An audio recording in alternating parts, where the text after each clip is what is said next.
বরিশালের বাবুগঞ্জের যে ঘটনাটির কথা বললাম, এবি পার্টির সাধারণ সম্পাদক সেখানে বললেন যে স্থানীয়রা সেতু নির্মাণ কাজ পাওয়া ঠিকাদারের কাছ থেকে চাঁদা দাবি করছে। তিনি কিন্তু কোনো দলের নামও বলেননি। তার এই বক্তব্যে উপস্থিত স্থানীয় বিএনপি ও সহযোগী সংগঠনের নেতাকর্মীরা ক্ষুব্ধ হয়ে ওঠেন এবং বাদানুবাদে জড়ান এবং তেড়েও আসেন। কেন, মানে ঠাকুর ঘরে কেড়ে অবস্থা, বিষয়টা এরকম কিনা?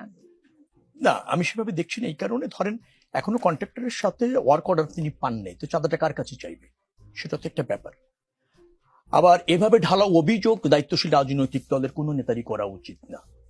আবার অভিযোগ হয়েছে বিধায় ছাত্রদল, আপনি যেটা বলছেন, তারা যেভাবে তেড়ে এসেছে অথবা অ্যাগ্রেসিভ হয়েছে, সেটাও কাম্য না।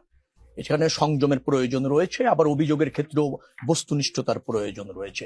যদি এমন হয় ওই এলাকার সকল উন্নয়ন ফুয়াদ সাহেব করেন, এই ধরনের মার্কেটিংও যদি তিনি করে থাকেন, সেটাও কিন্তু ওই এলাকার দায়িত্বশীল বিএনপি বা অন্যান্য রাজনৈতিক দলের কর্তৃত্বকে চ্যালেঞ্জ করা হয়, বা জনগণের প্রতি তাদের অবহেলা আছে এইভাবে উপস্থাপন করা হয়।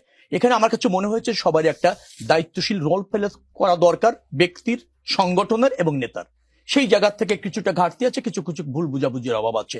আবার এগুলি একেবারে জাতীয় পর্যায়ে আলোচনার বিষয় হয়ে যাবে সেরকম ভাবে না থাকলেও হয়তো বা চলবে আর কি। আমাদের মধ্যে তো দ্বিমত, দ্বন্দ্ব, সংঘাত, উত্তেজনা, রাগ, ক্ষোভ, সমৃদ্ধ জাতি আমরা এর বাইরে এখনো পর্যন্ত আসতে পারিনি। আমাদের প্রতিষ্ঠানগুলি এখনো পর্যন্ত কিন্তু পেশাদারিত্বের সাথে ফাংশন করে না। কিছু জটিলতা আছে। আমার ধারণা হচ্ছে যে সৌহার্দ্যপূর্ণ রাজনৈতিক পরিবেশ এবং প্রতিযোগিতাপূর্ণ রাজনীতি থাকলে এগুলো ঠিক হয়ে যাবে। তবে অনাকাঙ্ক্ষিত যদি আমাদের প্রতিষ্ঠানগুলো যে ঠিকঠাক মতো ফাংশন করে না, এর দায় আপনারা বিগত সময়ে যারা ক্ষমতায় ছিলেন তাদের সকলেরই। মুজিবুর রহমান মঞ্জু যে প্রশ্নটা করেছিলাম, সেটা যদি আপনি